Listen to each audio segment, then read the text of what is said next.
In today's video, we're diving into a time when growing economic and political interest began to divide the young nation along regional lines. While the United States had emerged from the War of 1812 with a renewed sense of nationalism, which we'll look at more in the next video, that unity was short-lived. Beneath the surface, tensions were rising between North, South, and West over economic policies, land, slavery, and national priorities.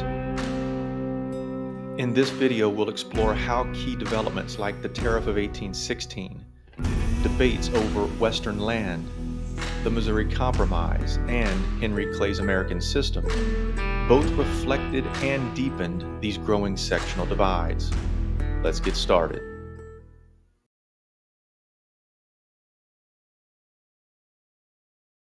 In the wake of the War of 1812, the United States faced an influx of cheaper British goods that threatened the survival of its budding industries, especially textiles. In response, Congress passed the Tariff of 1816, the first tariff passed explicitly for protection rather than revenue. The goal was clear: safeguard America's infant industries by placing a tax on imported goods, making American-made products more competitive.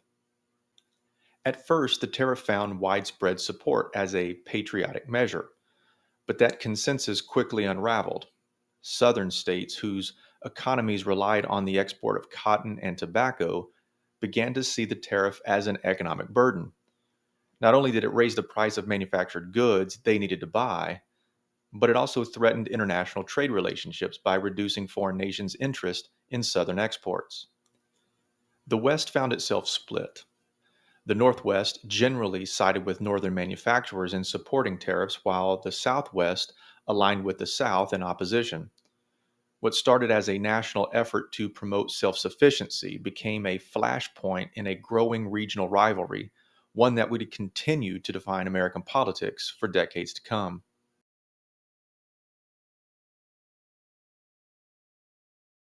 Another contentious issue was the federal land policy in the West.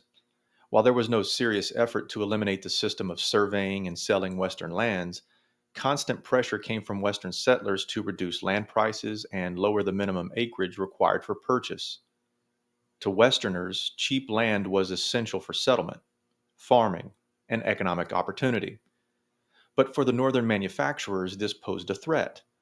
Lower land prices would entice laborers to head west, causing a labor shortage and driving up wages in northern cities. Southern planters also worried.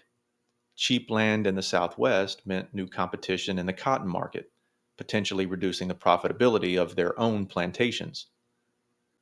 Though land policy might seem like a simple economic debate, it symbolized a larger issue: who would benefit from the expansion of the American frontier, and who would be left behind?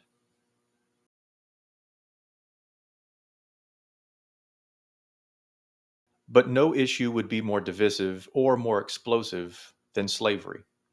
Following the compromises at the Constitutional Convention, slavery was largely avoided as a national political issue. The international slave trade was abolished in 1808 with little controversy, and as new states were added to the Union, they generally came in pairs: one free, one slave. For example, Ohio, Indiana, and Illinois joined as free states, while Louisiana, Mississippi, and Alabama were admitted as slave states. By 1819, the balance stood at 11 free states and 11 slave states. However, the rapid growth of the cotton industry deepened the South's dependence on slavery. As Southern politicians pushed harder to protect and expand the institution, many Northerners grew increasingly uneasy. Even so, most Americans still considered slavery a local issue. That is, until the question of Missouri's statehood pushed it onto the national stage. In 1818, the Missouri Territory reached a population of 60,000 and applied for statehood as a slave state. The proposal immediately sparked fierce debate. Congressman James Talmadge of New York introduced an amendment to prohibit further introduction of slavery in Missouri and to free enslaved children once they turned 25.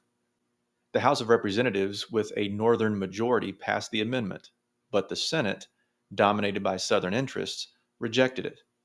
Southerners viewed the proposal as a dangerous first step toward abolishing slavery altogether. Months of intense debate followed, threatening the fragile balance of power between North and South. Finally, Henry Clay, known as the Great Compromiser, stepped in with a solution. The Missouri Compromise of 1820 included three parts.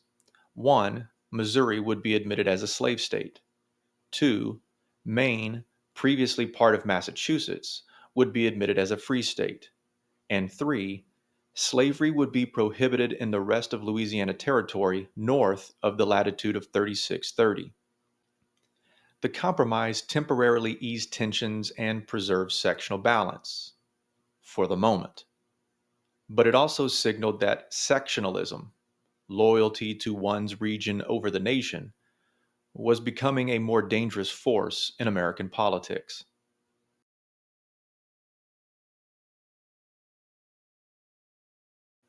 Meanwhile, Henry Clay had also become the chief advocate of an ambitious economic vision known as the American System. Designed to unify the country economically, it called for a national transportation system supported by federal funds, the Tariff of 1816 to protect American industry, and the Second National Bank, rechartered in 1816 to stabilize currency and credit. Clay envisioned this system as a way to tie the nation together. Manufacturers in the North, farmers in the West, and merchants in the South would all benefit from improved trade, stronger infrastructure, and stable financial institutions. But in practice, the plan met resistance. Many Southerners and Southwesterners felt that these policies disproportionately benefited the North, which was more industrialized. They feared that federal investment in infrastructure and protective tariffs would come at the South's expense. Ultimately, only parts of Clay's vision became law, most notably the protective tariff and the Second National Bank. The transportation improvements were slow to materialize, especially in the South and West. By the 1820s, the seeds of sectionalism had been firmly planted. Whether it was tariffs, land policy, slavery, or national economic programs, Americans were beginning to see themselves more as Northerners, Southerners, or Westerners than as unified national people. Although compromises like the Missouri Compromise and programs like the American System offered temporary relief, they ultimately masked deeper conflicts that would resurface time and again. That's all the time we have for today. Thanks for joining me. We'll see you next time.